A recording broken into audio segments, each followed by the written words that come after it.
ధర్మశాస్త్రం అంటే ఏమిటి? పరిశుద్ధ గ్రంథమైన బైబిల్లో మొత్తం 66 భాగాలు ఉన్నాయి. వాటిలో మొట్టమొదటి 5 భాగాలను ధర్మశాస్త్ర గ్రంథాలు అంటారు. వీటిలో దేవుని ఆజ్ఞలు, శాసనాలు, కట్టడలు, ఉపదేశాలు, విధులు, బోధలు ఉన్నాయి. వాటిని పాటిస్తే మనుషులలో మానవత్వం వర్ధిల్లుతుంది. మనిషి తన వ్యక్తిగత జీవితంలో పాటించాల్సిన ధర్మాన్ని, తనకు తన సృష్టికర్త అయిన దేవునికి మధ్య పాటించాల్సిన ధర్మాన్ని ఈ ధర్మశాస్త్ర గ్రంథాలు రకరకాల కోణాల్లో బోధిస్తాయి. ప్రాముఖ్యంగా నిర్గమకాండం 20వ అధ్యాయంలో దేవుడిచ్చిన 10 ఆజ్ఞలే ధర్మశాస్త్రం అంతటికీ మూలం.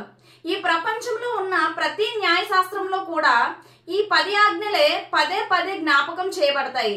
అసలు దేవుడు మనలో ఉంచిన మనసాక్షి కూడా ఒక ధర్మశాస్త్రం లాంటిదే. మనసాక్షి కంటే అతి శక్తివంతమైన పరిశుద్ధాత్మ దేవుడు ధర్మశాస్త్రాన్ని పాటించడంలో మనకు సహాయం చేస్తాడు.